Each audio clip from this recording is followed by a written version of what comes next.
So before kind of getting into the album and everything surrounding that, I wonder, when you guys kind of first came over from Italy, how did you go about establishing a fan base here, like in London when you moved over? It was actually very hard. I think it's very hard to find, to grow a fan base in London in general. It's not that kind of city. Like, I think if we moved to Manchester or Liverpool, yeah, it would have been easy. In London, it wasn't. I don't really think we grow a fan base. It was more like we put music out and then it started from there, more like on the internet and playing shows all around the country and stuff, really. Yeah. But we didn't move from Italy with the idea of forming a band here. It was something that did happen in London. It did happen in the band circuit in London. Yeah.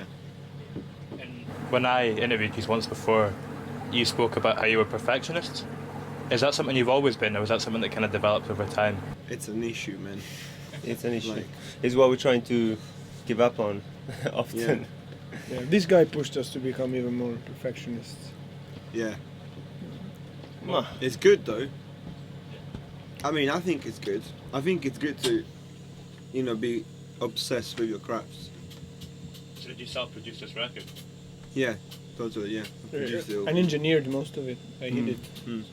What was the hardest part of it that took the longest to get right, if you are perfectionists? What part was the trickiest? To let go of things that most people probably wouldn't care about, but we do, because we're perfectionists.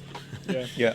Things like, this snare roll isn't really there yet, therefore we're gonna spend 2 months and a half listening to it. Yeah, in fact, we released the record like 10 months after it was recorded. So, About 86% of the record was done. It was more like, and we just waited and re-listened to stuff and reconsidered stuff. But at the same time, I believe that people will care in a way at some point, eventually. Do you know what I mean? As in, that sounds amazing. Ice. That is the ice machine, everyone.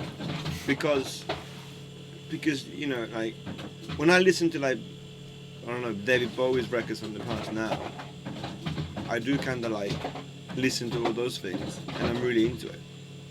So in a way I'm thinking like 30 years from now, maybe someone will listen to my perfectionist bullshit and go, wow, this is great actually. You know what I mean? It's more for that than the present.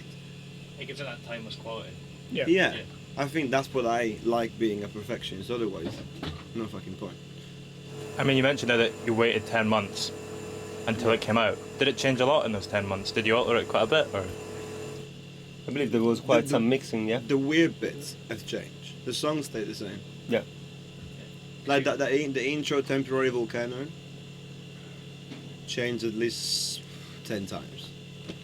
But that's But music. the song was just that, yeah. And because we do everything ourselves, there is, after the music is finished, there is all the process of like, and also while the music is being made, what do you do with the visuals? How do you put it all together in a concept? How do you, and that's another field in which we are often just way too perfectionists, or just to debate endlessly things beyond beyond when it's reasonable. Like, but I think that's what makes it us, I suppose.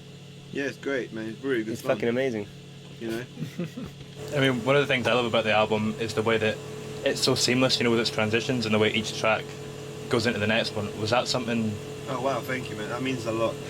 Was that something that took a lot of time to get? Did that change quite a lot?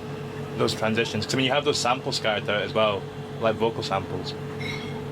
Yeah, I mean, to be honest, that's not the thing that took the longest, but that was definitely planned, and all of those intros individually did take quite a lot. Yeah. I think even if it's not like a live album, it doesn't have the feel of a live band necessarily playing in a room all the time. At the same time, all those transitions are really representing what the live show that we do is, because it came from the live show. Yeah, it came from the live show, so that's an element that it was kept very much on the record, and which is never stopping, but I wouldn't say it's not a live record. I think it's a live record in a different way. Yeah. Because all the samples all the voice memos that are in there, I think it's all very impulsive and immediate. That's what we want to achieve. Yeah. I mean, it's still. But you know what I meant? Is we didn't record it all. I'm not in disagreement. It's still like a spontaneous record. Yeah. And I mean, those voice memos, I've been trying to work out quite a few of them out. Is Annie Mac on there? Yeah, wow, yeah, well yeah. spotted. That was one of the ones I heard. Yeah. What Good job. What are the other ones that are scattered there? Is it just It's- friends and stuff? Or? Yeah, it's mostly friends. It's mostly Yeah. friends. Because I kind of wanted to give like a hint of our real life. Do you know what I mean? Yeah, it gives it that realism. Yeah, totally. Yeah. So, how did you get them to do the recordings? It's literally actual real WhatsApp memos. Oh, right. Yeah. Not planned or staged. Yeah, no, it wasn't. None of them were planned. Yeah. Yeah, most of them are musicians that we work with at some time and Hmm. part of the family. And I mean, we spoke about like kind of being perfectionists a bit earlier on. Do you change when you're in the studio? Do you think you're quite different people when you're in there working on the record, or? Man, this guy is Dr. Jekyll and Mr. Hyde in the studio. Yeah. Actually, I have can't some tell you footage. I have some footage of him He in the doesn't studio. know because he I doesn't like- remember when I he's like in the day, studio. I like day 20. This guy, like literally, the hair is Yeah. different. The Yeah. way he moves is different. The way he talks is different. Like you need to call him 10 times before he responds to you. He's in the machine. It's crazy. It's good, but it's crazy. But then again, why not? You know, as in, you have one chance with records. You can't do it again. What- So you gotta give your all. You know, you need to put all of yourself in it. That feeling there, like obviously, it's when you know, like calling them 10 times, you're so immersed in it and so in the record. Yeah. What does that compare to? Is there anything that compares to that you can think of, or Do what? Sorry, say that again. that feeling, you know, of being so immersed in it? Is there anything that you could compare it to, or? I mean, this is gonna sound really cheesy, but I mean it with all of my heart. Love is probably the closest thing that, to me, feeling-wise, I can feel or compare to the music I make. You know, bad love and good love, as in the obsessive one and the very like heartfelt, genuine one.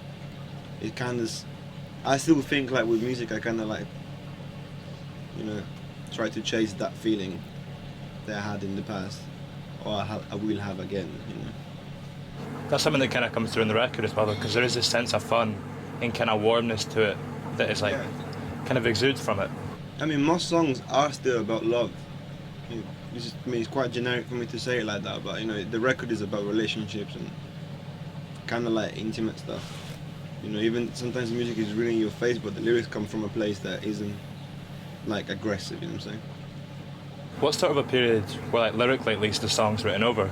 Like from when the first song was written to the last song, what was that kind of? How long was that period?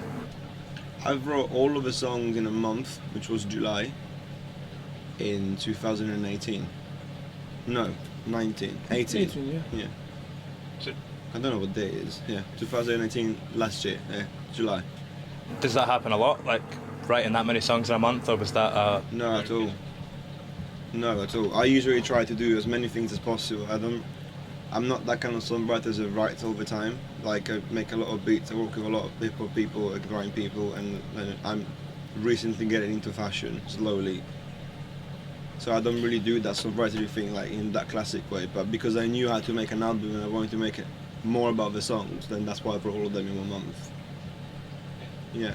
Was there an event that triggered that month at all, or was there something that happened around that time that kind of started off that process, or?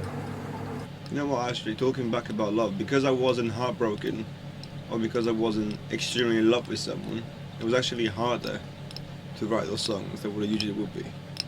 But, you know, there wasn't a specific event.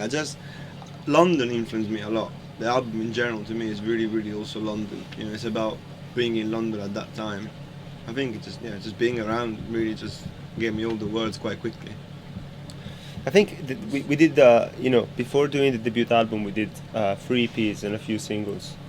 So we've been experimenting a lot, and I suppose Daniel's been trying also different writing styles and different themes in what he was doing. And the way I saw it when he was doing it, it was just that we decided to do our debut album, and we just sat down and thought, okay, what's an Husky Loops debut album? And it feels to me that he, consciously or not, like kind of went back to the themes that we did in the first recordings we did, revised them and did them better as a one cohesive thing. That's how it feels to me, this record, because it has elements of all the things we did in the past, but in such a strong, coherent way that it's beyond those. I agree, actually. Were there things that you learned, I mean, even like studio-wise from those 3 EPs that then carried into working on this album? What? Sorry. There were What definitely else very, did we very do? different ways of recording. The first two EPs were much more. It's just in a room playing our instruments and Much more live. much more live, without many thoughts after it. You know, just Yeah, it was like live. Yeah. It was just a live show brought rarely to record. drums on the click and Yeah. And then with the third EP, which is called Spool, we actually started working in different ways and having different recording techniques, and Daniel started also working a lot on his laptop and bringing more complete ideas. It was like a very different scenario, and I think the album probably is a bit of a mixture between the two ways of working. So And there's the still mixtape as well. and the mixtape was true. a big part of this as well. Yeah.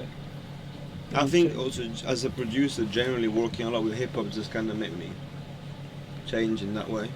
I kind of accepted the computer more. Because before that, I was like, there's no way we're even going to use a computer. The only reason why I was using the computer with them is because we couldn't afford tape. Mr. Daniel was very against computer music, Yeah. ladies and gentlemen. And then when I started making hip hop, I was like, actually, I mean, I make all these beats, might as well just do that also with them a bit, you know? I think. But he came from really early on, because it's not like we all love hip hop, and for me, my drumming, like J Dilla, changed the way I played, and I always wanted to have samples in, and we do live sampling since a while in live shows, so I think it kind of came from, you know, many directions. Sorry, one of the things that I've heard them being compared to is Gorillaz, which I hear. Everyone says that. I hear that, yeah. You do? I hear that a bit. I mean, I love Gorillaz. It's an amazing thing. But, Yeah. One of the things they're kind of famous for is obviously collaborating with people, and you've got one collaboration on the album. Is it with Mother Marigold? Yeah. That Yeah. one.